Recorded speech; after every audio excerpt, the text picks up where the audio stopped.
Hello friends, Radhe Radhe. दोस्तों, आज मैं आपके लिए लाया हूँ मेरे लाडले मेरे प्यारे लड्डू जी महाराज की एक छोटी सी कहानी। दोस्तों, कहानी का शीर्षक है भगवान का भोग। ये कहानी है दोस्तों एक कंजूस सेठ की, और वो इतना कंजूस था दोस्तों कि उसने कभी भी 1 रुपए का भी किसी को दान ना किया था। उसे एक दिन दोस्तों कुछ काम था, बाजार जाना चाहता था। उसने अपने बेटे को कहा कि बेटे, मुझे कुछ काम है, मैं बाजार जा रहा हूँ, और आप एक काम करना, अगर कोई भी दुकान पे आता है तो किसी को फ्री में सामान नहीं देना।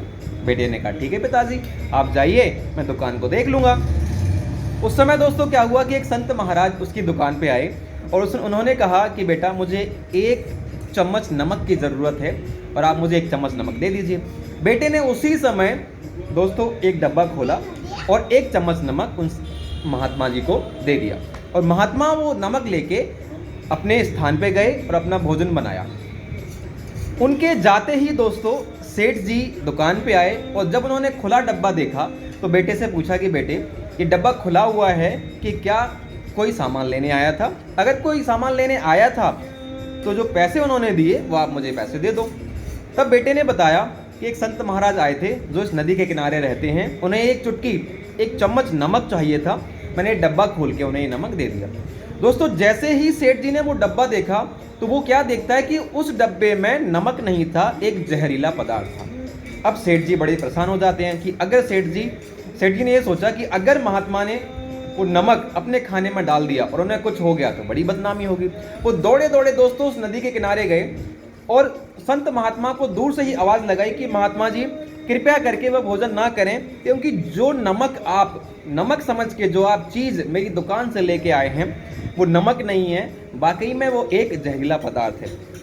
दोस्तों, आप मानेंगे नहीं महात्मा ने क्या कहा कि महाराज, सेठ जी, अब तो मैंने उस जहरीले पदार्थ से भगवान को भोग लगा दिया है, और भगवान को भोग लगाने के बाद प्रसाद हम बिना खाए नहीं छोड़ सकते। अब तो हम प्रसाद को अर्पण करेंगे, हम खाएंगे, बाकी जो होगा कन्हैया की इच्छा। बेचारा सेठ बड़ा परेशान हुआ कि अगर महात्मा ने भोजन कर लिया और इन्हें कुछ हो गया तो मेरे तो लेने के देने पड़ जाएंगे।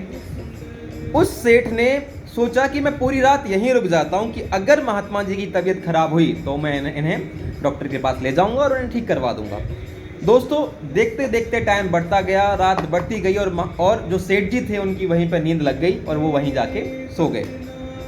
सुबह उठ के क्या देखते हैं कि संत महात्मा जल्दी से सुबह उठ के नदी के किनारे स्नान करके आराम से बिल्कुल ठीक अवस्था में, स्वस्थ अवस्था में आ रहे हैं। सेठ जी यह देख के बड़े अचंभित हुए। उन्होंने कहा ये तो बिल्कुल ठीक है। लेकिन दोस्तों, संत महात्मा ने जैसे ही भगवान कन्हैया, भगवान कृष्ण के दरवाजे खोले तो क्या देखते हैं कि भगवान का पूरा शरीर नीला पड़ा हुआ है, और जो मूर्ति है उनकी, उसके 2 टुकड़े हो जाते हैं। तो दोस्तों, हम ये कह सकते हैं कि अगर हम भगवान के ऊपर अटल विश्वास रखें, आस्था रखें, तो क्या नहीं हो सकता। ये सारी चीज़ें देख के दोस्तों जो सेठ जी थे उन्होंने अपना सारा काम काज छोड़ के और अपनी दुकान अपने बेटे के हवाले करके और भगवान की भक्ति में उन संत महात्माओं के साथ होके कन्हैया की सेवा करने लगे। तो दोस्तों, हमें इस कहानी से यही शिक्षा मिलती है कि भगवान को निवेदन करके, भोग लगा करके ही आप रोज़ भोजन करें, भोजन अमृत बन जाता है। आइए आज से ही ये नियम लें कि भोजन बिना भोग लगाए नहीं करेंगे। जय श्री राधे राधे दोस्तों, जय श्री कृष्ण।